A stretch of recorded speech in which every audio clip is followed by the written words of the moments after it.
que prediqué el año pasado, para los que siguen las transmisiones domingo tras domingo, y creo no se han perdido ninguna. Yo lo titulé Gente Rota, y en ese mismo mensaje yo conté este siguiente testimonio que voy a relatar otra vez. Es cortito, los que lo recordarán seguramente les va a venir muchas emociones encontradas, porque cada vez que yo lo cuento, aunque es cortito, también es traumático y es cruel, por lo menos lo fue para mí. Es acerca de aquella vez en mis inicios de mi servicio a Dios cuando era adolescente y me tocaba ayudar junto a los ujieres, dar la bienvenida. No había ujieres uniformados como aquí, ni un gran equipo entrenado, pero se llamaban porteros, que iban variando. Eran 2 o 3 que recibían a la gente en la puerta, lo acompañaban hasta su sitio, daban la bienvenida a los que llegaban, ¿no? Yo tendría unos, presumo, 13 o 14 años, vestía mi multiúnico traje, brilloso de tanta plancha, brillaba así tornasolado, iba así, se movía así y el sol iba haciendo efecto de tanta plancha que tenía, ¿no? Mis zapatitos lustrados, para dar una buena impresión. Mi mamá decía siempre, aunque seamos pobres, pero limpito. Así que yo estaba como gato de rico, peinado así, a la gomina para atrás, ¿no? Y ese día el pastor nos anunció que vendría una visita. Las visitas no eran frecuentes en nuestra pequeña congregación. Así que le preguntamos cómo él sabría que vendría alguien nuevo. Y él dijo que durante la semana una mujer había llamado por teléfono pidiendo indicaciones de cómo llegar. Muy raro por allá los años que te estoy contando. La mujer estaba explicando o había explicado vía telefónica que estaba pasando por momentos muy difíciles y que quería darle una oportunidad a la iglesia. Ella dijo, soy católica, generalmente he ido a misa un par de veces, pero ahora yo quiero darle una oportunidad a la iglesia evangélica. Así que justo antes de que comenzara el servicio, yo me ubiqué en la puerta junto a Roberto, que era el portero, nombre ficticio, le cambié el nombre para preservar su identidad. No creo que él viva, pero sus hijos sí, sus nietos, y no quiero que sientan vergüenza del abuelo. Entonces, yo estaba con Roberto en la puerta y la vimos llegar a la dama, la vimos llegar. Mientras todas las hermanas de nuestra congregación vestían todas o casi todas de largo, por debajo de las rodillas, por debajo de los tobillos inclusive, nuestra visitante que llegaba por primera vez cerró la puerta de un auto desvencijado, mientras que en la otra mano sostenía un cigarrillo y vestía jeans apretados, una blusa ajustada sin mangas. Yo me acuerdo que traté de dilucidar cuál sería su problema. Recordemos que el pastor nos había dicho, viene una mujer que está necesitando a Cristo urgentemente. Así que yo pensé, ¿qué tendrá? ¿Un novio abusivo? Adicción a las drogas. Su perfil podía encajar en cualquiera de estas patologías, ¿no? Desempleo, depresión, abandono, o quizás todo eso junto. Traté de verla, bueno, era una adolescente, pero yo veía a la mujer y no estábamos acostumbrados a tener ese tipo de mujeres en la iglesia. No era una mujer de vida ligera o promiscua necesariamente, pero no eran las típicas hermanas con el moñote acá arriba y las faldas largas. Entonces, Roberto se adelanta y le da una inolvidable bienvenida a la joven. Le dice, señorita, en esta iglesia nos vestimos con lo mejor para Dios. ¿Esto le parece una vestimenta santa? Esto es una iglesia, no es un burdel. Su manera de vestir va a tentar a los jóvenes y a los hombres que hay acá adentro. ¿Qué nos va a tentar? Primero que eran todos, los jóvenes tenían, el más jovencito tenía 71. Y después estábamos todos los chiquitos. Y la mujer quedó paralizada, muerta de vergüenza, y yo lo vi todo. Lo vi todo congelado de rabia, porque no podía decir nada. Él era el portero, él era el ujier, ¿no? Y la mujer se pegó la media vuelta, en roja, avergonzada, contrariada, y caminó hacia su estropeado auto y se fue. Nunca más la volvimos a regresar, obviamente. Y Roberto dijo, hija del diablo, ya vas a necesitar de Dios. Lo peor fue que salió el pastor a la puerta, Roberto le contó el incidente y le dijo, no la dejé entrar porque no sabe cómo vino vestida.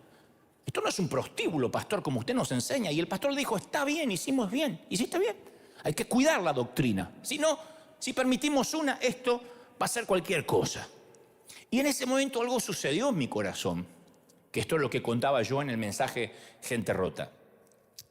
Algo me ocurrió dentro, como un punto de inflexión, como un antes y un después. Siempre hay esos momentos en la vida en que hay un antes y un después.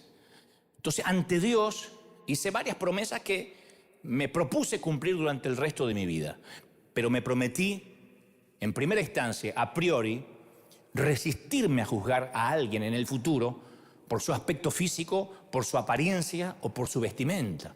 Pero fundamentalmente prometí no convertirme nunca en alguien como Roberto o como el pastor que teníamos en aquel entonces, y le pedí al Señor que usara esta experiencia para que mi corazón siempre sintiera compasión por quienes no conocen a Cristo y bajo ningún punto de vista primero van a seguir las reglas antes de acercarse a Cristo. De eso se trataba.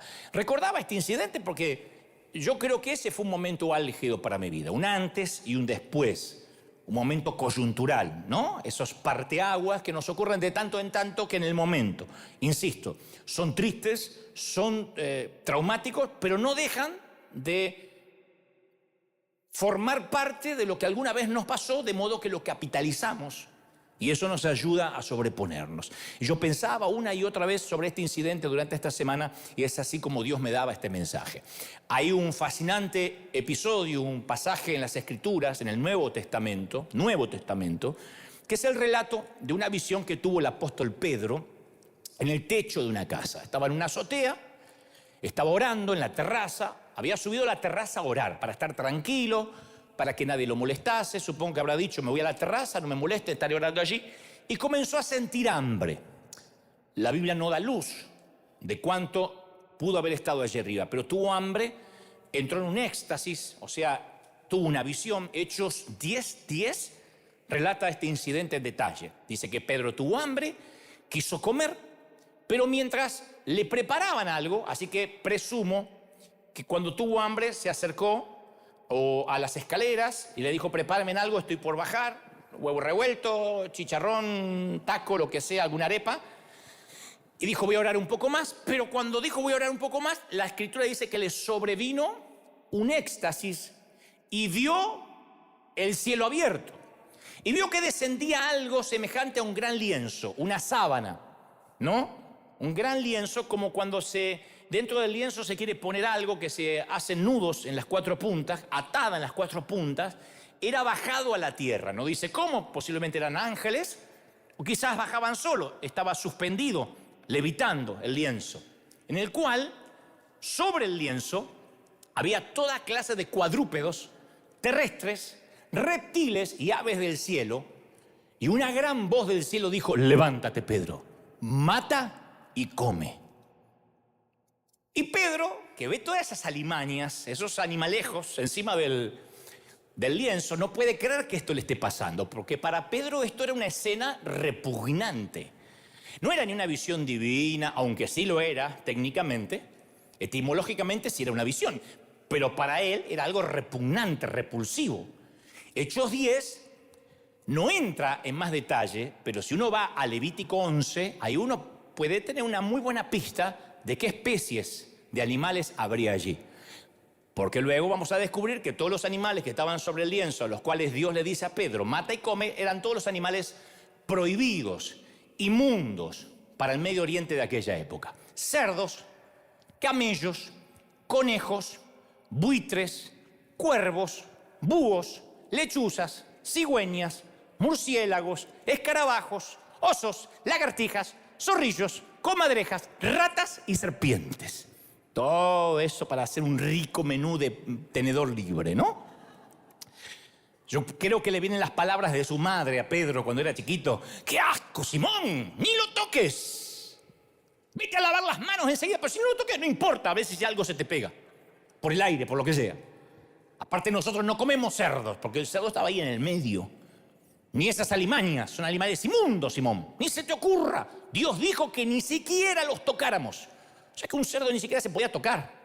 Entonces, como para Pedro, como para todo judío de Palestina, aquellas comidas eran no solo desagradables, eran tabú, eran abominables, eran un asco. Tenéis que detestarlas, les dijo Dios. Tenéis que odiarlas. No es que a lo mejor es rico, de tanto en tanto, no, las tienes que odiar. Era la ley de Levítico, la ley mosaica, la ley de los tiempos de Moisés. Si durante el transcurso del día, por ejemplo, a un judío promedio, en el caso de Pedro, le tocaba sin querer un insecto muerto, o sea, se le paraba un mosquito y él hacía así, lo mataba, sus ropas y sus manos quedaban impuras hasta el atardecer. Imagínense nosotros cuando vienen esas plagas de mosquitos, estaríamos impuros todo el día. Y no podía visitar el templo en ese estado. Supongamos, por ejemplo, que una araña caía del techo sobre una cazuela de barro, donde él estaba tomando la sopa o comiendo, tenía que tirar todo lo que estaba dentro y romper la cazuela, no lavarla. Eran las leyes levíticas. Y en cambio ahora, esos objetos de contrabando descendían en una sábana, mientras una voz le ordenaba: levántate, Pedro, mata y come. No espere los huevos revueltos que te están haciendo las hermanas allá abajo. Mata y come algo de eso. Una blasfemia. Que Dios le ofreciera cerdo en la mesa. Cerdo en la mesa es una blasfemia, y más viniendo de quien prohibió terminantemente comer el cerdo. Así que Pedro, ¿qué hace? Le recuerda a Dios sus propias reglas. Le dice: me parece que hoy te levantaste con algo de Alzheimer o desfasaje hormonal, pero te voy a recordar. Cree Pedro que es una trampa de Dios, ¿no? Que lo está probando, porque dice: por supuesto que no, Señor. Nunca he comido nada impuro, le dice a Dios así, con cara de legalista recién convertido. Y la voz le replicó: no llames impuro a lo que yo ya purifiqué. No llames impuro a nada de lo que Dios haya santificado. Entonces la escena se repite 2 veces más, dice la Escritura, hasta que Pedro descendió por la escalera. Obviamente que no iba a matar ni comer porque era una visión, no podía palpar los animales, ¿no? Pero él desciende por las escaleras y ahí se encuentra con un grupo de gentiles inmundos que querían unirse al grupo de seguidores de Jesús, y el resto es historia. Ahora, claro, los cristianos de hoy, que disfrutamos las chuletas de cerdo, el jamón a la mañana, el fiambre, decimos en Argentina, el puerco al estilo zacatecano, ¿es así? ¿Se dice así, zacatecano? Pero me dijeron que es un puerco que comen en alguna parte de México y no sé cómo, revuelto en el pozole rojo de puerco y esas cosas diabólicas que capaz que los que no somos mexicanos nos cuesta, ¿no? Claro, entonces, hoy en día nosotros no nos percatamos de aquel hecho. Vamos al mercado y decimos: bueno, voy a comprar algo de jamón, ¿no? A mí se me ocurre que el paralelo más cercano para entender lo que le pasa a Pedro, porque si no entendemos lo que le pasa a Pedro, no podemos avanzar en lo que trato de decirte de parte del Señor. El paralelo más cercano de lo que le está ocurriendo a Pedro sería, por ejemplo, que en medio de una convención, de una denominación pentecostal, donde están todos los pastores pentecostales de la recontrasanísima doctrina, una noche, mientras están todos orando y cantando, esto es lo que dijo el profeta Joel, baja sobrenaturalmente un bar. Hay margarita, tequila, michelada, mojito, gin tónica y piriña, Margarita Martini, Bloody Mary, Baileys, Jack Daniel, Manhattan, Negroni, Pisco, Tom Collins, Mezcal, Mai Tai, Borbón, Malbec, Mendocino. Dios dice: toma el Malbec o no serás parte de mi reino. Y una voz del cielo que dice: beban, especialmente el Malbec argentino. Beban. ¿Qué dirían los pastores? Yo no me puedo imaginar la reacción. No, jamás, ni en la Santa Cena bebemos. Le sacamos el alcohol al vino para poder tomar la Santa Cena. Nosotros somos pentes de la sanísima doctrina. Jamás esa visión viene del infierno. Y no, Dios dice: no, soy yo el que te está hablando. Pero Señor, si nunca hemos tomado ni Coca-Cola, porque es pecado. Y hay un bar, ¿no? Bueno, esa era la convicción que Pedro tenía sobre esas comidas. Y lo más desconcertante de todo esto es que Dios rompía sus propias reglas. No se nos vaya este detalle, porque esto es fundamental para después construir lo que trato de enseñarte de parte del corazón de Dios. No era que Dios estaba cambiando reglas puestas por el hombre. Estas eran reglas que Dios había puesto y ahora Él las estaba cambiando por alguna desconcertante razón. Es como creer toda la vida, tener convicciones de toda la vida, desde chiquito, desde la escuela dominical, de ciertas cosas, y de pronto viene Dios y dice, bueno, ¿te acuerdas que aprendiste esto? Ahora va a cambiar. No es así. Eso fue lo que llevó a Cristo a la cruz, entre otras cosas. Oíste que fue dicho por Moisés. Moisés no era un delirante. Todo lo que Moisés decía venía de parte de Dios, del Padre de Jesús, en teoría. Para estos que estaban ahí diciendo, este es el Mesías. Oíste que fue dicho, mas yo digo, el cambio de doctrina, el cambio de paradigma, hay que tener la mente muy abierta, porque aún viniendo de Dios, a veces estamos concentrados y cerrados en lo que creemos. Puede descender el mismo Dios y decimos, no, tu doctrina dice así. Sí, pues yo te estoy cambiando la doctrina. Es casi como el desconcierto de cuando un policía nos dice que avancemos a contramano o nos hace pasar una luz roja. ¿Cuántas veces? Porque hay un accidente, porque el camino está trabado, el policía dice, pase, pase, y está en rojo. Y viste que uno dice, no, paso en rojo, me va a poner un ticket. El policía dice, pase. Si tú dices, no, acá me quedo hasta que cambie la luz, te pone un ticket. Porque el tema es la obediencia por encima de la ley. Si el que crea la ley o el que se supone la hace respetar, te está diciendo que avances con la luz roja o que cruzas en contramano, es mejor que lo hagas o vas a tener problemas con la ley. Miren qué paradoja. Hoy tuve que entrar a contramano, hacer 2 cuadras a contramano a pedido del oficial. De otro modo, estaría en la cárcel. Decían en Argentina hace unos meses atrás, en un meme que había en internet, ¿quién diría que iba a tener que ocultarme de la policía en pandemia para ir a trabajar? Pero había una ley que no te dejaba salir de casa, o una orden presidencial que en el peor momento de la pandemia no podía salir la gente a trabajar, y la gente se las ingeniaba para salir a trabajar, algunos infringiendo la ley.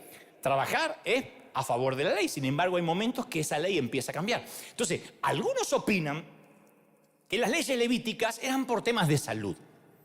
Por temas de salud para Israel cuando andaban en el desierto. Recuerden que ellos eran esclavos, no tenían doctrinas sanitarias.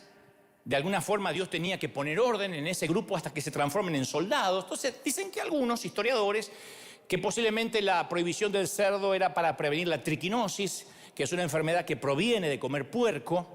La prohibición contra las langostas marinas, contra los mariscos, pudo haber sido que los salvó de un virus que suele abundar en las ostras y en los mejillones. Otros dicen no, eran prohibidos porque todos esos animales se alimentan de carroña, de cadáveres. Cosa que disiento, porque entre ellos está el conejo también, que era prohibidísimo. Pero algunos dicen, bueno, tal vez la mayoría se alimentaba de carroña. Otros dicen, no, esas leyes levíticas eran para los judíos porque las otras naciones comían esos animales. Entonces quería Dios que Israel, entre otras cosas, se diferenciara hasta en la dieta, que no comiera lo que comieran los pueblos paganos. Bueno, todas estas explicaciones tienen cierto sentido. Quizás arroje luz sobre la lógica que motivó esta curiosa lista de Dios, de animales que no se podían comer. Sin embargo, insisto, yo no me explico, por ejemplo, la prohibición de ciertos animales. Los conejos eran prohibidísimos en el Medio Oriente. Los conejos no son un riesgo para la salud, comen hierba, no comen carroña. ¿Y por qué en esa lista entraron los camellos, los asnos, tan corrientes para el transporte en el Oriente Medio? Entonces está claro que de algún modo estas leyes tienen algo de arbitrarias. Arbitraria significa que casi no hay explicación. La arbitrariedad es eso, como decía nuestra mamá. Ve a hacer la habitación. ¿Por qué? Porque sí. Eso era la arbitrariedad de una madre, no se discute. Por supuesto, todas las sociedades tienen hábitos de alimentación arbitrarios, ¿no? Y todas las culturas hacen una distinción entre animales puros e impuros, hasta la fecha. Los franceses comen carne de caballo, así que si vas un día a París, fíjate bien cuando digas, ¡ay, qué rica carne! Te estás comiendo un equino. Los chinos comen carne de perro, de mono, de murciélago, nos enteramos hace poco. Los neozelandeses, la gente de Nueva Zelanda, comen canguros. Les dicen que es una comida muy rica, un poquito dura, pero rica. Los africanos comen insectos. Los caníbales comen gente. El nene caníbal mira un avión y dice, ¿eso se come? No, hijo, lo de adentro nomás. Es malo el chiste, pero tenía que meterlo en algún lado. Los mexicanos comen chicatanas, chapulines, gusanos de maguey, gusano de maguey con el mezcal. ¡Ay, qué rico! Con mucho gusano de maguey.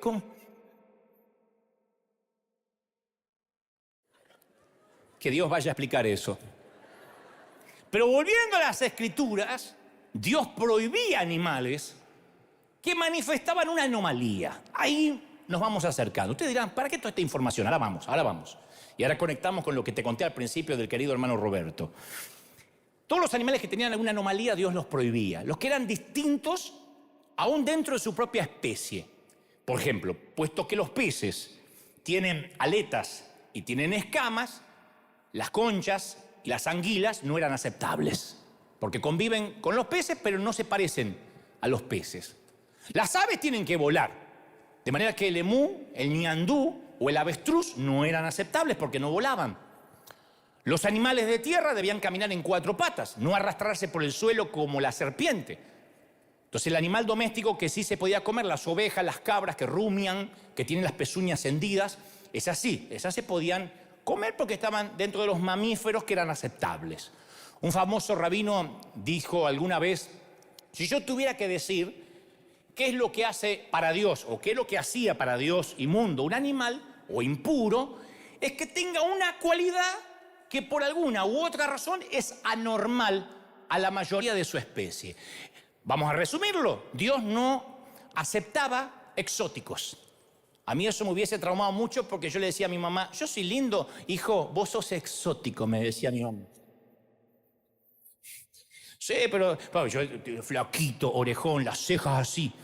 Yo si no me corto acá me crecen como gallego, así como... Y mamá decía, porque son ojos que merecen ser subrayados.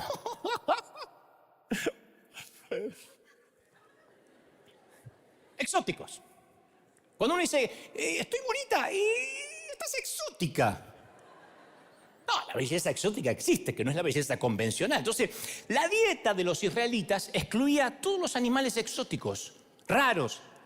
Y este principio también aplicaba a los animales limpios que se podían presentar en el templo como ofrenda. Ningún adorador podía llevar al templo un animal lisiado. Esta ovejita, esta renga, voy a aprovechar y la llevo de ofrenda. Estos billetes que al final no gasto nunca, los pongo en el... No se podía. Nada defectuoso, porque Dios quería lo impecable del rebaño. Era un principio. Desde Caín para acá, el pueblo tenía que seguir las precisas instrucciones de Dios o arriesgarse a que la ofrenda no sea aceptada por el Todopoderoso. Dios exigía perfección. Lo mejor que tengas, lo mejor me lo traes. No se admiten animales exóticos ni raros. Entonces, el Antiguo Testamento les aplicaba una clasificación similar, pero mucho más cruel a las personas.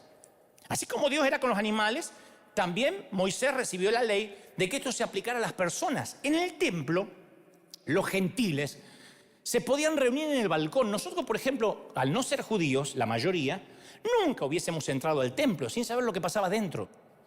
Hubiésemos tenido que estar solamente en el patio, en el balcón, lo que se llamaba el atrio de los gentiles. Nunca hubiésemos podido entrar al templo de aquel entonces, a la parte principal del santuario. Las mujeres judías podían entrar solo a la zona de las mujeres. Esto es en Israel hasta la fecha.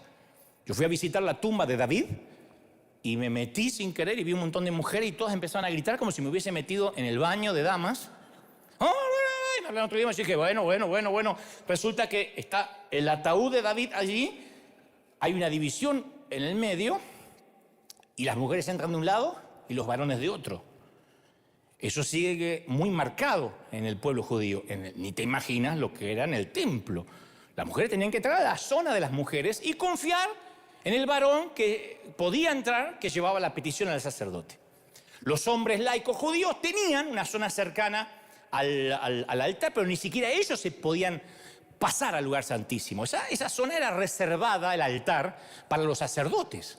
Solo un sacerdote entraba en ese lugar una vez al año, el día de Yom Kippur, que se celebra hasta el día de hoy, y entraba con un cordel atado al tobillo, por si Dios lo fulminaba adentro, si la ofrenda no era grata.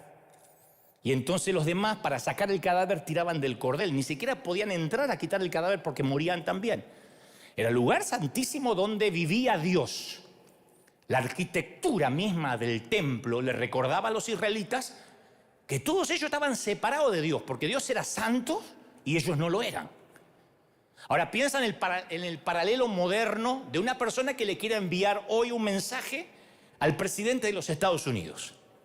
Dice, yo quiero hablar con el presidente de los Estados Unidos. Según la constitución de este país, dice que cualquier ciudadano puede enviarle al presidente un correo electrónico, un mensaje. No tenemos su celular, pero no es una locura si quiero enviarle un mensaje al presidente. Pero, sin embargo, si viajáramos a Washington, D.C., hiciéramos fila junto a los turistas que suelen entrar a diario en la Casa Blanca, no tendríamos la esperanza de que vamos a conseguir una cita personal con el presidente. Aún si le habláramos a alguno de sus asistentes privados y personales, ningún ciudadano común y corriente, y esto nos incluye, podríamos entrar al Salón Oval para hablar con el comandante en jefe de las Fuerzas Armadas de los Estados Unidos. Porque el gobierno funciona porque por jerarquía, y aparta a sus funcionarios del público de acuerdo a un protocolo. Imagínense que un presidente tuviera que aceptar a todo el mundo. No podría nunca gobernar, no podría gestionar.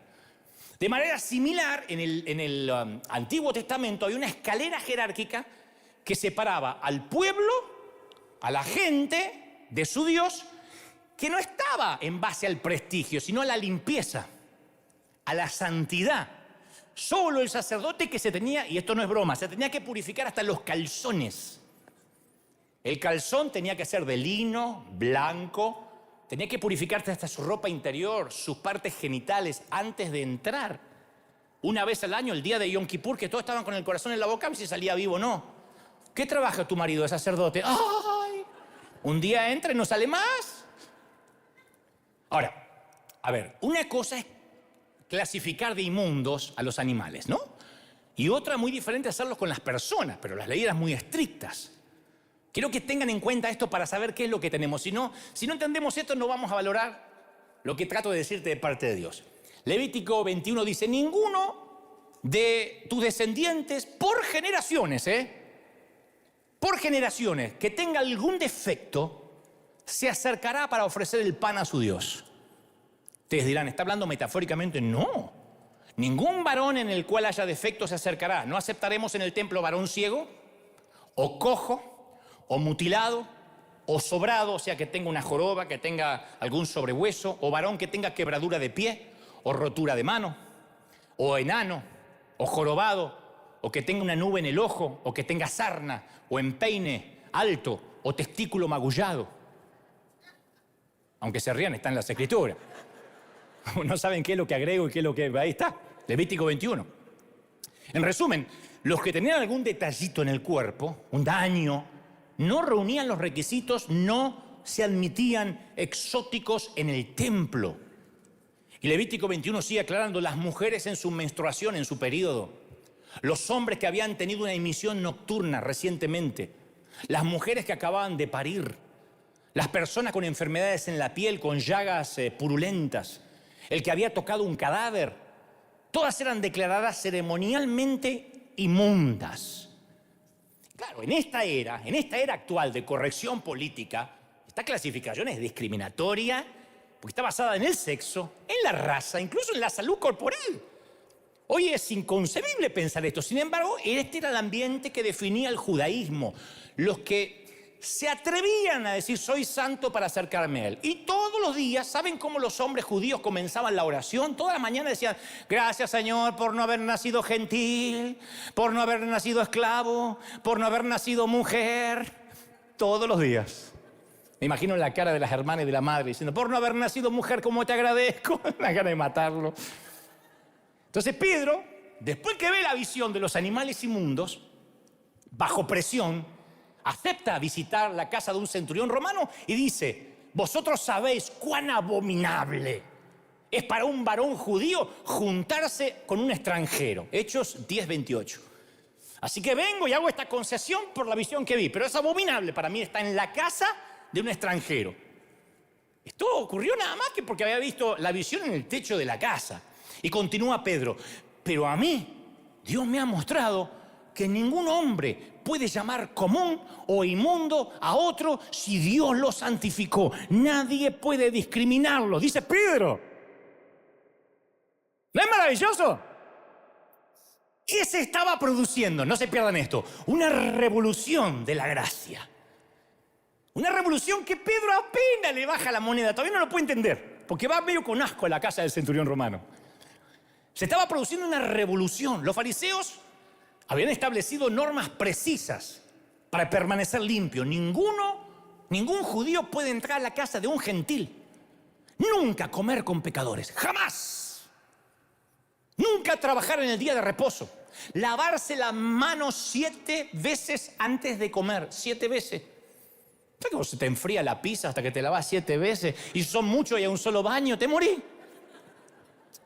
Por eso cuando aparece Jesús, los judíos religiosos se sintieron más escandalizados que emocionados. Estaban escandalizados. El tipo era un asco en todo. Era abominable. No era, hay cosas que no compartimos porque es un poco loco. Era abominable Jesús para ellos. ¿Acaso no lo tocaba gente inmunda como los que sufrían de lepra? Que el mismo leproso decía, da la orden de lejos. No. Y lo tocaba. ¡Un leproso! Estamos hablando de no tocar extranjero. Imagínate tocar un leproso. ¿Acaso Jesús no permitió a una mujer de mala reputación que le manoseara los pies con su cabello? ¿Que con su cabello de prostituta le secó los pies? ¿Acaso Jesús no cenaba con recaudadores de impuestos? Y esa laxitud para las reglas y para la limpieza y día de reposo empezó a ser muy notoria. El Señor como que no le hacía caso a nada de eso. No solo eso, sino que deliberadamente entraba a territorio gentil. Un judío no te pisaba territorio ajeno. Se relacionaba con gentiles Jesús. Había elogiado a un centurión romano porque le dijo que nadie en Israel tenía tanta fe como él. ¿Cómo decirle a un chileno que juega mejor que los argentinos la pelota? Satanás, nunca en la vida. Cada vez una cosa que... Se había ofrecido a entrar en la casa de un centurión para sanar a su siervo. No, yo voy a tu casa. No, da la orden. Hasta el centurión dijo, no te metas en problema. Da la orden. Yo tengo gente bajo mis órdenes. Le digo, ve y va, ven y viene. No te metas en lío. No, yo quiero ir. No, da la orden. No lo quería meter en problemas a Jesús. Había sanado a un mestizo samaritano que estaba leproso. Sostuvo una conversación larga con una mujer samaritana cuando judíos y samaritanos no se hablaban. Aquella mujer rechazada por los judíos a causa de su raza, rechazada por sus vecinos a causa de sus amantes, fue a ella quien Jesús le reveló la identidad como Mesías, plenamente, por la primera persona que le reveló que era el Hijo de Dios. Y como si fuera poco, Jesús da el mandato de ir a todos los inmundos, que sean testigos en Judea, Samaria y hasta lo último de la tierra. La manera en que Jesús trataba a la gente inmunda los dejaba escandalizados porque los tocaba, los amaba. Por eso los llevaron a la cruz. ¿Qué hizo Jesús? Básicamente anuló el mandato de que no se aceptaban exóticos y reemplazó ese mandato por una nueva norma de gracia. Todos somos exóticos. ¿Quién no es raro? Todos somos raros y Dios nos ama tal cual somos. Raros, exóticos, diferentes, zurdos, feos. Alguien tiene que decir, ese es mi Jesús. Ahora, ¿por qué Jesús entró con un látigo al templo, enojado, como una tromba? Porque la propia arquitectura del templo era una expresión de la jerarquía judía. Los gentiles solo podían estar en el atrio, y encima que estaban en el atrio, que no dejaban entrar a los pobres tipos. A Jesús le molestó que los mercaderes convirtieron eso en un bazar del oriente, con balido de oveja, con discusiones sobre precio. Difícilmente esa gente iba a ser conducida a la adoración. Tras que no podían entrar, estaban ahí afuera y no lo dejaban entrar porque le peleaban los precios y le cambiaban la moneda. Y Marcos relata que después que purificó el templo Jesús, los jefes de los sacerdotes planificaban cómo matarlo. No es que dijeron, ay, nos está haciendo la vida imposible, vamos a quitarle el like. No, vamos a matarlo. Hay que matarlo, hay que liquidarlo al tipo este. En un sentido literal, Jesús selló su destino, insistiendo en que los gentiles tenían el mismo derecho a acercarse a Dios. Entonces, escalón por escalón, Jesús fue derribando esa jerarquía inútil, torpe, imbécil, que había marcado distancia, quién se podía acercar y quién no. Invitó al banquete de Dios a los hombres con defectos, a los extranjeros, a los inmundos, a los perdedores. Isaías había profetizado que iba a haber un gran banquete donde iban a estar invitadas todas las naciones. Pero a lo largo del tiempo las palabras de Isaías se fueron perdiendo y los judíos restringían la lista VIP a los que estaban puros, que era mentira, ninguno estaba puro, eran hipócritas, simulaban estar puros. Porque no trabajaban el día de reposo, se lavaban 7 veces las manos, pero criticaban, chismeaban, hipócritas, lenguas de víbora, criticones. Editaban videitos de YouTube, en ese entonces ya empezaban a editar, eso hacían. Y en el contraste, en la versión de Jesús del gran banquete, muestra un anfitrión que dice, salgan a las plazas. Nosotros decimos, ay, qué linda parábola, en el momento era para matarlo. Traigan a los pobres, a los mancos, a los cojos, a los ciegos, que hay lugar en la mesa. ¡Está loco! ¡Cerdos en la mesa! Jesús dice que como uno dijo, no puedo ir al banquete. Ah, no, me salió un casamiento. Ay, no, es que hoy justo me toca carnita. Entonces Dios dijo, traigan a los cojos, a los ciegos, a los mancos. El hijo pródigo termina en la escena de un banquete donde presenta como un héroe a un inútil que dilapidó la reputación de la familia.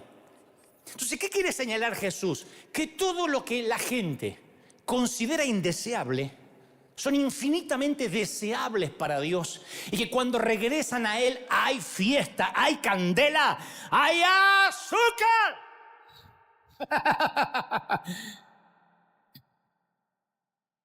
Di conmigo, todos somos exóticos.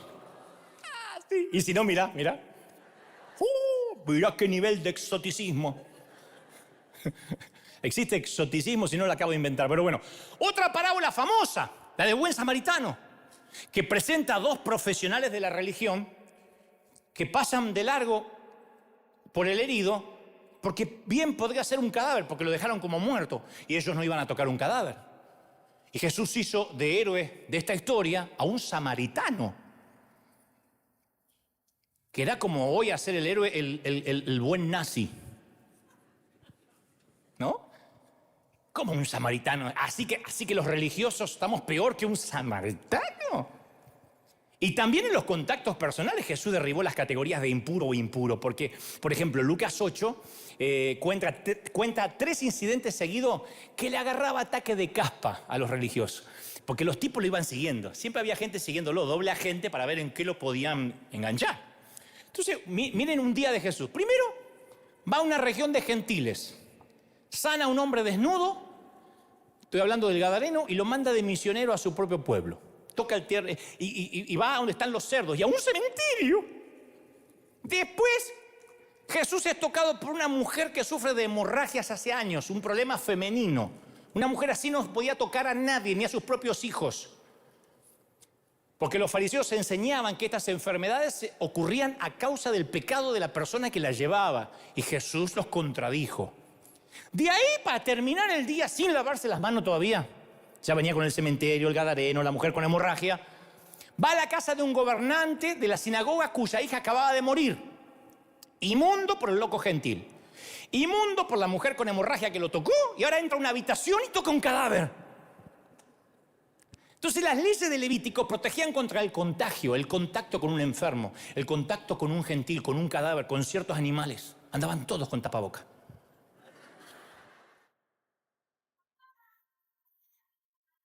Una metáfora. ¿Y qué fue lo que hizo Jesús? Invierte el proceso, no se pierdan esto. He aquí, chato el punto, dijo el profeta Cantinflas. Escucha, acá llegamos. He aquí el punto. Invirtió el proceso. Porque uno dice, ¿y por qué hacía esto? ¿Para provocarlo? No, él invirtió adrede, arbitrariamente el proceso. En lugar de contaminarse, él sanaba a la persona. El loco desnudo no contaminó a Jesús. El loco desnudo fue el que quedó sano por encontrarse con él. La mujer con el flujo de sangre no avergonzó a Jesús ni lo hizo inmundo. Fue ella la que se marchó sana y pura. La niña de 12 años que había muerto tampoco contaminó a Jesús con su rigidez cadavérica, sino que ella fue resucitada. Entonces, en el enfoque tomado por Jesús, yo no veo que él abolió lo que Dios había dicho. Abolió el cumplimiento de las leyes del Antiguo Testamento. No, Dios había santificado la creación, separando lo impuro de lo puro. Ahora, Jesús no anuló este principio de santificación, sino que revirtió la fuente, la dio vuelta. Nosotros somos los agentes de santidad de Dios porque Dios habita dentro nuestro y donde nosotros tocamos, contaminamos con santidad, con pureza, con sanidad, con prosperidad. Alguien tiene que aplaudir más fuerte que eso. Nosotros. Entonces, en medio de un mundo impuro, podemos caminar como lo hizo Jesús, buscando forma de ser fuentes de santidad. Los enfermos y tullidos no son para nosotros puntos de contaminación. Nadie es punto de contaminación para nosotros. Nadie. No importa la enfermedad que tengan, nadie es punto de contaminación si creemos esta palabra. Sino que ellos son depósitos de la misericordia divina. Nosotros estamos llamados a extenderles esa sanidad, esa misericordia, a ser portadores de gracia, no evitadores del contagio. ¿Se entendió? Nadie me dice, me están diciendo, pero ¿según qué? Estamos hablando de la lepra, lo más contagioso que había en esa época. Te acercabas a un leproso, el leproso estornudaba cerca y la lepra no tenía cura. Se te empezaban a caer primero las extremidades hasta que perdías el sentido del tacto y las ratas por las noches te comían partes de tu cuerpo. Eso era la lepra en Medio Oriente. Jesús no dijo, bueno, yo llego hasta el leproso. Qué sé yo, un ciego te toco, pero un leproso, mejor de lejito, no corramos riesgo. Todavía no llegué a la cruz. ¡No! Él dijo, yo traigo la santidad. Yo hago puro lo impuro. No llames impuro lo que yo santifiqué, dice el Señor. Yo hago puro lo impuro. ¿Sí? Ahora, no voy a aclarar mucho porque el que tiene oídos que oiga, pero a la iglesia le tomó tiempo adaptarse a este cambio. De no haber sido así, Pedro no hubiese necesitado la visión del techo. Si Dios ya había dicho, el Señor ya había dicho que le vayan a predicar a todos. Pero de igual manera, la iglesia necesitó un empujón sobrenatural para entender que este evangelio no se restringe a los que están en santidad. Santifícate. Hermanita, esas no son ropas para entrar a la iglesia. A Dios no le agrada. Cámbiese la ropa y venga. No. El Espíritu Santo envió a Felipe a un camino desértico, se encontró con un extranjero, un hombre de color, un hombre moreno, que además era considerado impuro bajo las normas del Antiguo Testamento. Era un eunuco, o sea, tenía los testículos dañados. Y se encontró con un moreno con los testículos dañados y Felipe lo bautizó y fue el primer misionero enviado al África. Dios ni siquiera le importaba que era un eunuco.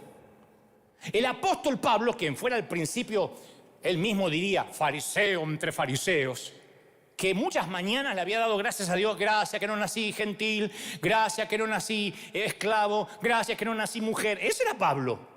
Un día, cuando se encuentra con Cristo, escribe esta revolucionaria frase, dice, ya no hay judío, ni griego, ni esclavo, ni libre, ni varón, ni mujer, todos sois unos en Cristo Jesús. ¡Aleluya! No. Dile, Señor, ese es mi iglesia, ese es mi Cristo. ¡Wow! Entonces, ¿qué hizo la muerte de Jesús? Tiró abajo las barreras, los muros que se querían levantar, que habían separado a la gente en categorías. La gracia se abrió paso. Pasaron 21 siglos desde que Dios iluminó a Pedro encima de un techo. Y sin embargo, aquella visión a mí me hizo muchos cambios en mi vida, muchísimos. Dos fundamentales, que me cambiaron mi forma de predicar, mi forma de ser. Yo creo que tienen consecuencias para todos los cristianos. Pero a mí, esta revolución de la gracia iniciada por Jesús me afecta de una manera personal.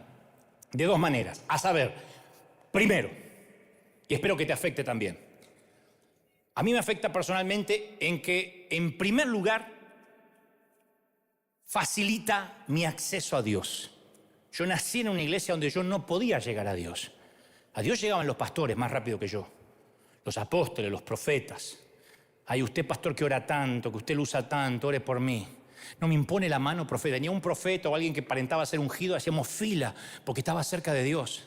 Ni te digo si profetizaba, Dios me dice que te diga que ayer tenías un calzón amarillo y Dios me dice que te... Nosotros corríamos porque estaba cerca de Dios. Nosotros no, éramos como los gentiles.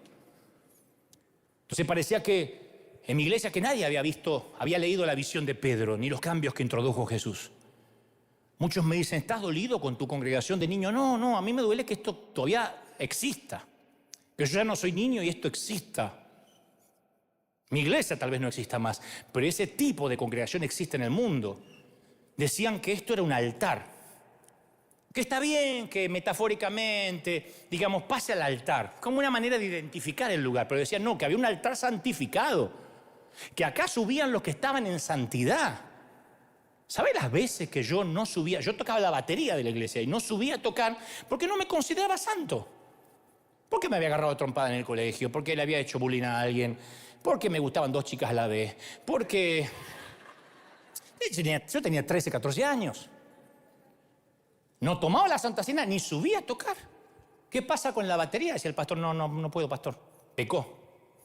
Si vas a subir acá, santifíquese. Esto era como que caías muerto si subías acá. Hasta decían que el púlpito era sagrado. Esto es un atril, lo compramos nosotros. No es que alguien toca esto, le agarra la chiripiorca, no. Es para apoyar la Biblia. No es santo. Pero a nosotros nos gusta agarrarnos del Antiguo Testamento y decir, no, este lugar es santo. El púlpito fue consagrado a Dios. No podemos hacer que una persona sea santa por sí misma y vamos a hacer que un pedazo de acrílico o madera sea santa. Entonces cada domingo los gentiles pasábamos al altar y el pastor oraba por nosotros. Tal como en el Antiguo Testamento, que les llevaban los sacrificios al sacerdote para que él se los presentara a Dios. En el Antiguo Testamento la gente le decía al sacerdote, ¿le podría hablar a Dios acerca de mi problema? Las mujeres estaban afuera, ni siquiera podían traer los problemas. Acá le decían al marido. El marido, como todo marido, cuando llegaba acá se olvidaba la mitad de lo que le dijo la mujer. Y el sacerdote subía a la plataforma o se metía en el lugar santísimo, realizaba los ritos sagrados dentro del lugar santísimo. Y hay muchos ministros modernos en los que hemos cometido ese error, en que nos gusta esa sensación de poder, de nosotros estamos más cerca de la unción que ustedes. Más cuando la gente te dice, ¡ay, qué ungido! Cuando usted salió hoy, ay, no sé si le viste las alas, yo le vi 2 alas al pastor. Alas de pollo me viste, porque... Y a nosotros nos gusta eso, nos gusta el ego. Ay, sí, bueno, es que yo hoy estuve muy ungido y siempre que estoy acá, si sacan una foto, no salgo en la foto porque estoy tan níveo, tan impoluto. Entonces, a veces nos conviene o nos convino convertir pequeñas piedritas en pan para darle a la gente y que regrese por más el próximo domingo en lugar de conducirlos al pan de vida. En lugar de enseñarles a comer solos. En lugar de enseñarles a adorar por sí mismos. Y miren que somos duros, que Dios tuvo que enviar o permitir una pandemia para que los pastores, algunos, soltaran el control. De tener a la gente con miedo, que si yo no te doy la unción, que si no te impongo las manos, que si no te controlo la santidad te perdés. Y hay un montón de gente que no se perdió. Que aprendió a adorar solo, que aprendió a leer la Biblia, que el Espíritu Santo lo bendijo, que lo hizo crecer.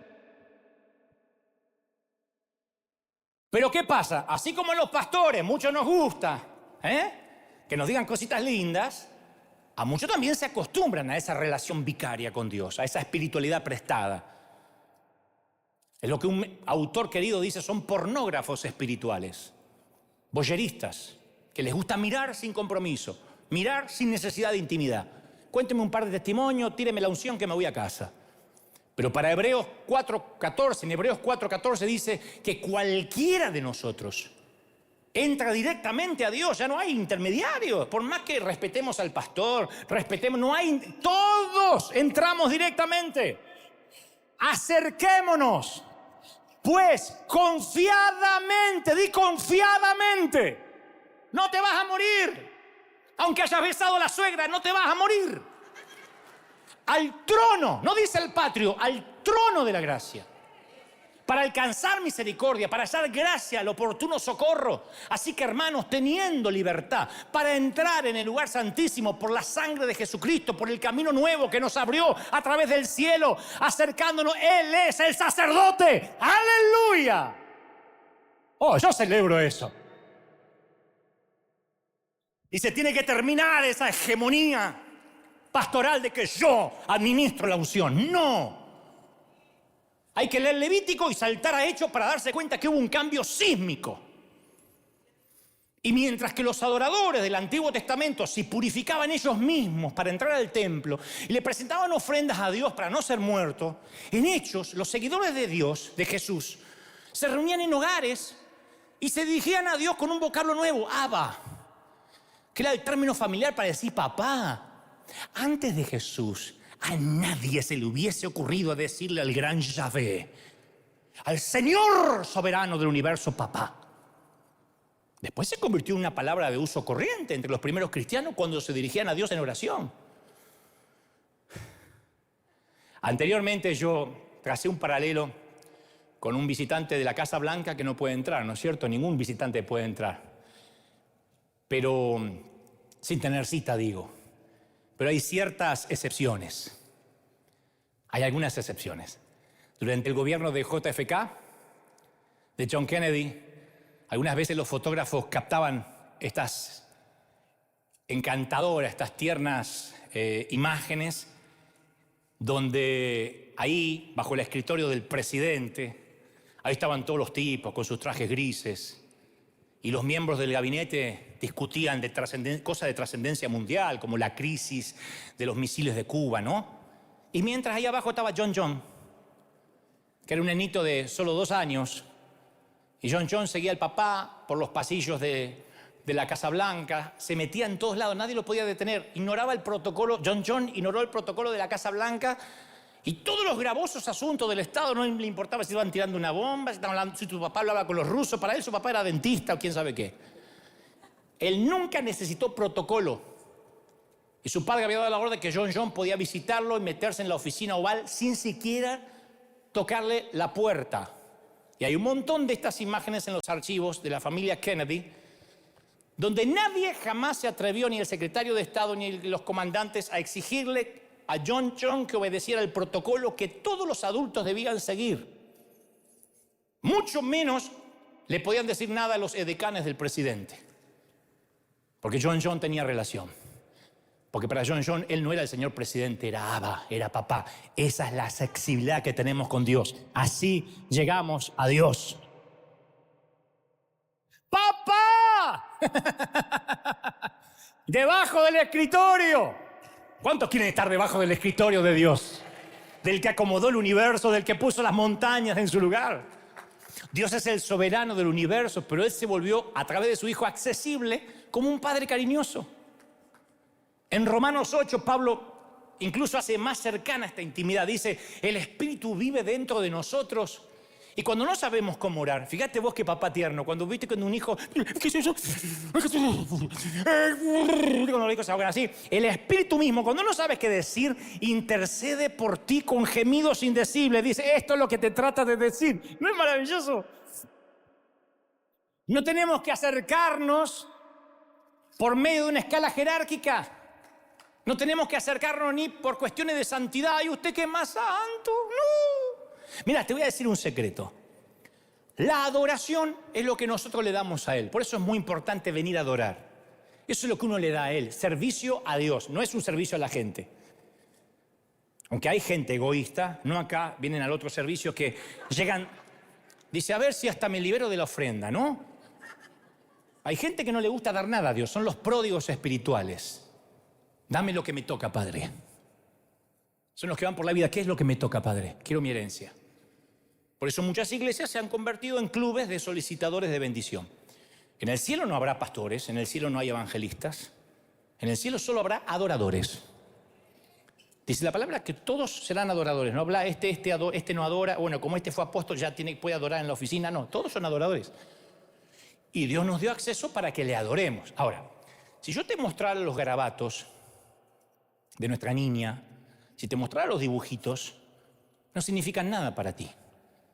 Y los dibujos de tus hijos no significan nada para mí. Porque no valen por el garabato, sino quién los hizo. Es mi relación con ese nene o nena lo que le da valor. ¿Correcto? Nuestra adoración es una lastimosa crayola. Especialmente en algunos, lastimosa crayola. ¡Ah, te adoro! Comparado con los barítonos, los tenores que están en el cielo. Pero Dios no es atraído por nuestra canción, por lo que somos, sino, mejor dicho, por la calidad con la que cantamos, sino por la relación. ¿Qué nos enternece de un niño balbuceando, papi, te amo? No es su capacidad de oratoria la que nos conmueve, sino la relación. ¿Sí? Lo mismo pasa con nuestras oraciones. A veces decimos, ¿por qué siento que mis oraciones son huecas y superficiales? Porque no tenés relación. No hay intimidad. Si yo voy a una tienda y se me acerca un niño, voy a Target y se me acerca un niño desconocido y me dice, señor, ¿me compra ese juguete? Voy a reconocer que tiene audacia, tenacidad, caradurez, pero no tiene la posición adecuada para pedirme nada. ¿Por qué lo más seguro es que no le compre nada? Porque el niño no me pertenece. No hay relación. ¿Por qué le tengo que dar algo si no tengo relación? ¿Puedo hacerlo? Sí. ¿Lo haría? Hasta ofendería a sus padres. Ahora, si uno de mis hijos me preguntara, ¿podrías comprarme ese juguete? Cambia la perspectiva. Hay más poder en la palabra papi que Señor. Hay más poder en Abba que Señor, Dios del universo. Hay más poder en papi que Señor. ¡Aleluya! Y ahí están tus hijos y te tienen atrapado en sus pequeños puños, ¿no? Como estos chiquitos, como John a su papá. Romanos 8:15 dice, pues no habéis recibido el espíritu de esclavitud para estar otra vez en temor y en el patio dependiendo de los sacerdotes. Habéis recibido el espíritu de adopción por el cual clamamos Abba Padre. Y el espíritu mismo da testimonio a nuestro espíritu de que somos hijos de Dios. Y si hijos, herederos de Dios y coherederos de Cristo. Así que si padecemos con Él, para que juntamente con Él seamos glorificados. ¡Aleluya! ¡Ja, ja! Si el reino de Dios tuviera en la entrada un cartel que dijera no se admiten excéntricos, ninguno de ustedes entraría, yo tampoco. Y Jesús vino para demostrar que es un Dios santo que recibe a una viuda con 2 blancas, un centurión romano, un miserable publicano, un ladrón en una cruz. Hasta en el último momento, con el ladrón en la cruz, ¡pac!, dio la estocada final, mirá a quién me llevo, porque esa conversación se escuchó. Cuando alguno podía decir, bueno, mínimamente había que seguirlo para que Él te perdone. Hoy estarás conmigo en el paraíso. Ni se arrepintió el tipo. Solo lo reconoció. Le dijo, hoy estarás conmigo en el paraíso, así que recuerden visitarlo cuando vayan para allá. Ahí está el hombre que hasta el último minuto de la vida robó. Y en el último segundo se encontró con el Creador, con el Dador, con el que admite excéntricos. ¿No? Solo hay que decir, Abba Padre. Y segundo, otra cosa. La segunda forma en que a mí esto me afecta, esta revolución de la gracia, es la forma en que yo veo a los demás, a la gente diferente. Porque a medida que aumenta la moralidad en la iglesia y aumenta la inmoralidad en el mundo, algunos cristianos, en lugar de mostrar más misericordia, tratamos de ser más morales. Y sin querer volvemos al Viejo Testamento. No te juntes con esa abortista. A mí me dicen, ¿cómo puedes entrevistar a esa lacra humana? Cristianos, ¿eh? Pero le das prensa a alguien que odia el evangelio. ¡Qué bajo caíste juntarte con ese corrupto! Me lo dicen. No son inconversos, cristianos, o los que se consideran como tal. Hay una frase usada tanto por Pedro como por Pablo que a mí me fascina, es una imagen fascinante. Ambos dicen que debemos administrar, dispensar. ¿Saben lo que es dispensar? Dispensar la gracia. Ambos apóstoles dicen. Tenemos que dispensar gracia. ¿Saben qué me viene a la mente? Lo conté una vez el año pasado. Esos atomizadores, mi mamá tenía uno de esos atomizadores que se apretaba una pericia así, de goma. Mi mamá decía, y salía perfume por los finos agujeros de otro extremo. Un poquito así. Estaba todo el cuarto, hasta los mosquitos se iban, todo el cuarto. Apretaba la pericia un par de veces y cambiaba la atmósfera de toda la casa, del barrio. Así es como funciona la gracia, ¿no? Llegamos a una sociedad y entonces nosotros la enriquecemos, cambiamos la atmósfera. Llegamos, claro, no vamos a cambiar la empresa, no vamos a cambiar el país, pero hacemos... Y ya hay gracia en el ambiente. Pero la imagen que prevalece es que muchos hemos cambiado el atomizador ese y usamos el matamosquito, el Raid, o en mi Argentina decía el Fleet.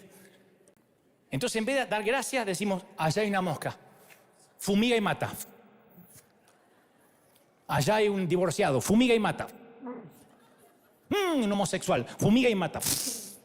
Y hemos asumido el papel de exterminadores morales en una sociedad que, claro, claramente está infestada, sí. Ahora, yo comparto la preocupación por la sociedad, pero me siento subyugado por dar gracia, que no la da nadie. Me siento subyugado por aquel que vino por los enfermos y no por los sanos, por los pecadores y no por los justos. Nunca favoreció el mal, siempre los perdonó. Y de alguna forma Jesús se ganó la reputación que sus seguidores hemos perdido. ¿Qué nos pasó para que ya no nos digan que somos amigos de pecadores? ¿Qué nos pasó para que digan, en esa iglesia entra cualquiera? ¿Qué nos pasó? ¿Por qué perdimos la reputación que Jesús tenía? ¿Por qué la única persona perfecta de la historia atraía a los exóticos, a los imperfectos? ¿Qué nos impide seguir sus pasos, gente? ¿Por qué si él era amigo de pecadores y ellos anhelaban su compañía? ¿Por qué los pecadores siempre son reacios a entrar a una congregación? Los legalistas le decían horrible, apóstata, blasfemo, repulsivo. ¿Cuál fue el secreto de Jesús que perdimos? Dime con quién anda y te diré quién eres. Te dicen eso.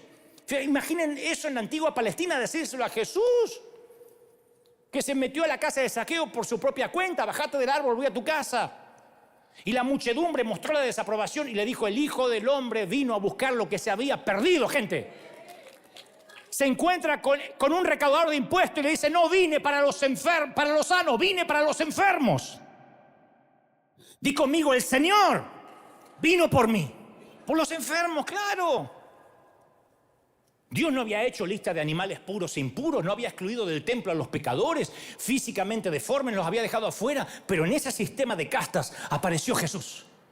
Y dejaba que los impuros lo tocaban, los deformes, una mujer con flujo, los lunáticos, los poseídos. Nunca se preocupó por la contaminación, por el contagio, ni con los difuntos.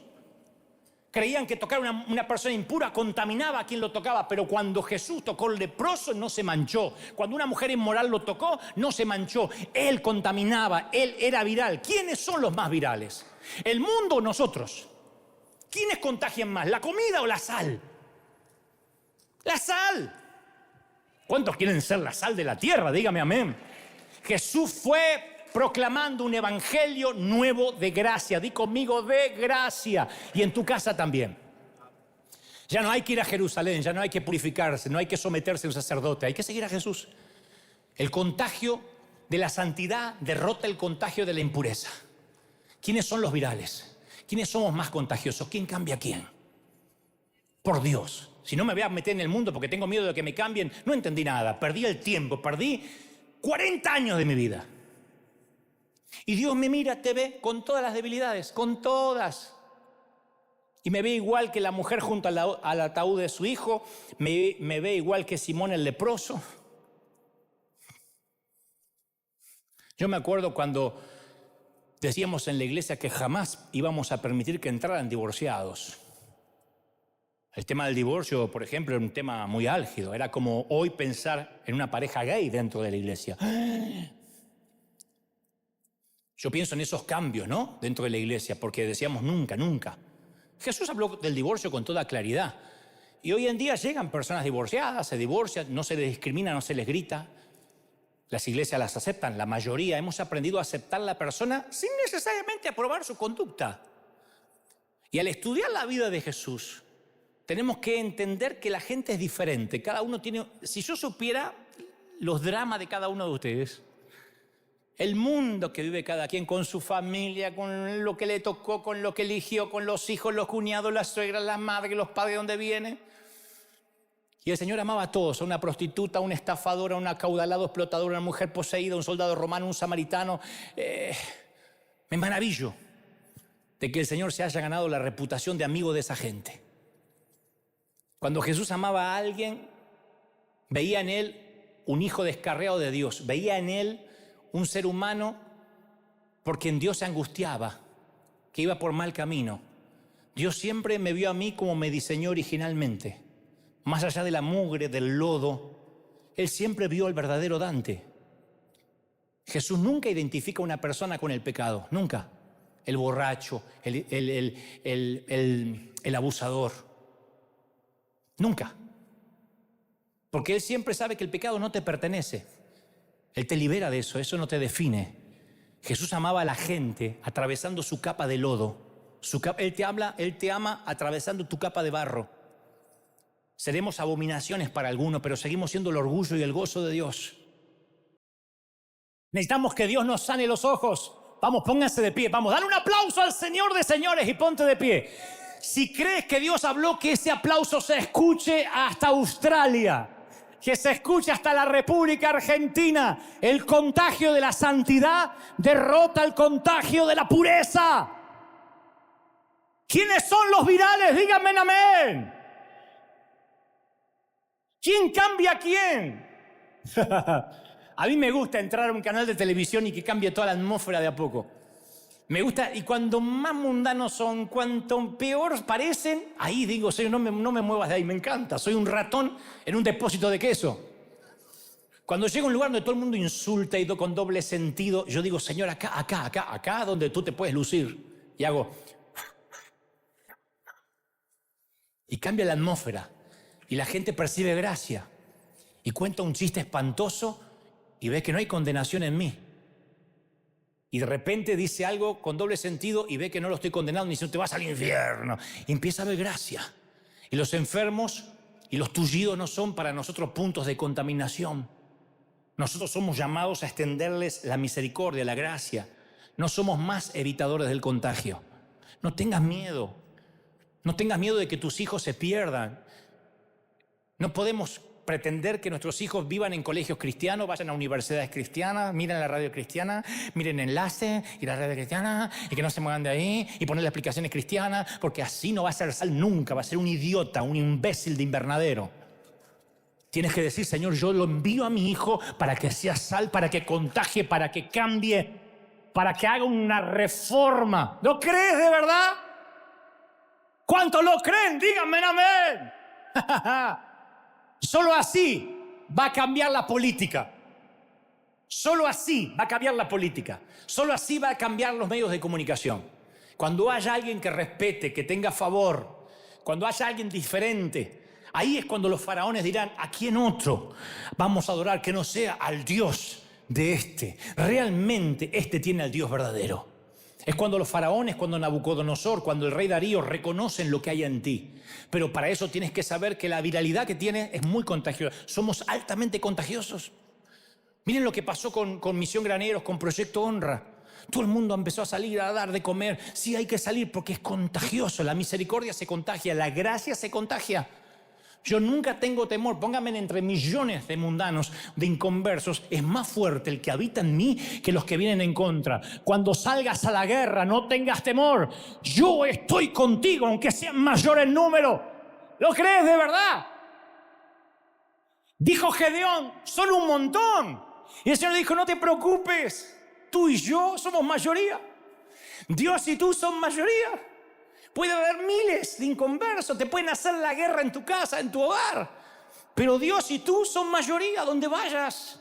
Donde vayas eres viral, cambia la atmósfera. Donde vayas eres un agente de bendición, un canal de transformación, un depósito de misericordia. Dios te usa, Dios cambia la atmósfera con la iglesia. ¡Aleluya! Yo estoy sintiendo esto, ¿lo sienten de verdad? ¿Cuántos quieren esto? ¿Cuántos quieren ser virales? Yo siento esa viralidad en el ambiente, en la atmósfera. No tengas temor. No tengas temor. Dice el Señor, no tengas miedo. Iglesia, en el mundo, no tengan miedo. Seamos virales. Contagiemos. La gracia se contagia, como la sonrisa se contagia, como la risa se contagia. Seamos virales. Seamos altamente infecciosos del espíritu. Y en estos tiempos que se habla tanto de la viralidad, del contagio, bueno, salgamos a contagiar gracia, favor, misericordia. Que alguien diga, no puedo creer que me hagan esto, que me estén amueblando la casa, que me estén limpiando, que me estén cortando el césped. Es que nosotros lo hacemos, somos así. Y a donde vamos contagiamos y donde vamos bendecimos. Y el Señor es una fuerza que mete intrínseca y desde dentro empieza a leudar toda la masa. Un poquito de levadura hace que la masa desde dentro empiece a cambiarse. Desde dentro se transforme y la sociedad entera empieza a cambiar. Alguien tiene que decir, ese es mi Dios, ese es mi Dios, ese es mi Dios. ¡Aleluya! Bendito sea el Señor. Y escuchen, ya voy a terminar. Si esta unción que reposa sobre mí viene para toda la congregación, vas a ganar los amigos y los enemigos de este humilde servidor. Entonces tienes que saber, cuando digas, Señor, ¿cómo sé que estoy bien? ¿Cómo sé que estoy contagioso? Tienes que empezar a ver críticas de los religiosos. Tiene que haber gente que te esté planificando literalmente matar. Tiene que levantarse gente diciendo, eres una apóstata, una basura, así no hablo en el Dios, es una anticristo, eres la bestia. Tiene que haber gente que se levante en contra. Si no hay oposición, es porque estás en la misma dirección que ellos. Tienes que chocar de frente con gente que no quiere contagiar gracia. Tienes que chocar de frente con los que dicen, no, mentira, dijo que no hay altar, dijo que no hay lugar santísimo, ¿a qué hemos caído? Tienes que decirle, yo sé que voy a una iglesia, a un hospital de gente rota, donde no hay altar, donde no importa quién es el pastor, ahí nos ministra el Señor, todo el mundo llega hasta Él, todos somos victoriosos y Él nos hace nuevas criaturas. ¡Aleluya! Toda la iglesia diga conmigo, Señor Jesús, te recibo como mi Salvador. Entra en mi vida, perdona mis pecados, haz de mí, fuerte, haz de mí una nueva criatura. Lo recibo, lo creo. Amén. Levanten las manos, quiero orar por todos. Padre, he transmitido lo que creo me has dicho que diga. Este es tu pueblo, este es tu ejército. A estos tus obreros de primera línea, suelta sobre ellos. Suelta ahora en todo el mundo. Mirá, hay gente encendida. Hay gente que está recibiendo esta palabra ahora. Y yo declaro que niños, jóvenes, ancianos y adultos están recibiendo esta palabra ahora. Ahora en los 5 continentes. África, Oceanía, América, Europa. Ahora reciban. Estén recibiendo ahora corriente del Espíritu. Ahí está. Ahí está la mano de Dios moviéndose. Reciban el bautismo del Espíritu los que no están bautizados. Comiencen a clamar, porque hoy comienza un movimiento viral. Porque hoy el Señor empieza a extender su poder y su gracia. Dice el Señor, yo haré una nación grande de este pueblo. Y así como la visión del profeta Ezequiel empieza, el río se extiende y cuanto más lejos del templo, más hondo. Y sus árboles fructifican en toda temporada. Nunca falta el fruto, nunca escasea la hoja verde. Yo soy, dice el Señor, yo soy el que lo hace más. ¡Uy! Gente en sus hogares. Vamos, clamen, hay gente aquí clamando, hay gente recibiendo, míralos. Hay gente encendida, hay gente diciendo, Señor, estoy entendiendo que hay un poder sobre mí. Nada me separa de ti, nada me separa del trono de la gracia. Vamos, corre a la gracia, vamos. Corre a la gracia ahora. Corre. Durante años pasamos a un altar de madera, durante años pasábamos al frente. Pero Dios dice, yo no quiero que pases al frente el domingo, quiero que corras a mi altar en tu habitación. Quiero que corras a mi altar en el baño, en el automóvil, en el bus, en el camión. Corre, dice el Señor. No permitas que alguien te separe de mí. No creas que alguien puede conducirte a mí. Estoy celoso de ti, hijito. Clama, dile papá, Abba. Levante las manos y dile papi. Te amo, pa. Te amo. Impresionante. Te amo. Uy. Más. Estamos recibiendo esta palabra. Mancholo. Soy más. Abba, Padre. Reciban. Reciban esta palabra. Uy, beban, beban, beban, beban, beban, beban. Uy, beban esta corriente del Espíritu. Más, más, más, más. Corre a la gracia, corre a la gracia. Vamos, hay gente que por años estuvo en el patio. Se congregan por años, son evangélicos. Otros son líderes, te bautizaste hace años, pero nunca pudiste pasar del patio. Siempre creíste que había alguien más ungido que tú, alguien más santo que tú. El Señor me dice, vamos rápido, las puertas se abrieron, corre. Corre que te extraño, hijito. Corre, corre, corre, hijo pródigo, no te bañes todavía. Siéntate a la mesa. Hay fiesta, hay celebración, porque volviste a casa. Yo te separo del pecado. Tú no eres eso que hiciste. Yo te amo, dice el Señor. ¿Cómo te ama el Señor? ¿Cómo te ama el Señor, princesa? ¿Cómo te ama, príncipe? ¿Cómo te ama el Señor? ¡Uy! ¿Cómo te ama el Señor? ¡Impresionante! ¡Más, más, más! ¡Oh, aleluya! Padre, bendigo la iglesia. Bendigo los que nos miran de otras partes del mundo. Los bendigo. Suelto sobre ellos tu bendición, tu gracia, tu favor. He hablado el intelecto, pero tú has hablado donde yo no puedo llegar, el corazón. Dios te bendiga, Dios te prospere, mi querido. Haga resplandecer su rostro sobre ti. Te llene de favor, de bendición. Te bendiga en el campo y en la ciudad. Te bendiga en lo que emprendas, en lo que sueñes, en este cuatrimestre de gloria. Lo que queda de septiembre, octubre, noviembre y diciembre, seas bendecido, seas próspero. Seas alcanzado por el favor y la viralidad de Dios en todas las áreas. Di conmigo, lo recibo. Di conmigo, lo recibo. Vamos, vamos, atrapa la palabra. Di conmigo, lo recibo. Lo recibo, lo recibo. Vamos, vamos, recíbelo, atrápalo. Tus palabras tienen poder. Recibo. Lo recibo. En el cuerpo, en la mente, en el alma y en el espíritu. Amén, amén y amén. Qué pena que tengamos que terminar. Qué pena que nos tengamos que ir firme como talón de oso. Dios te bendiga.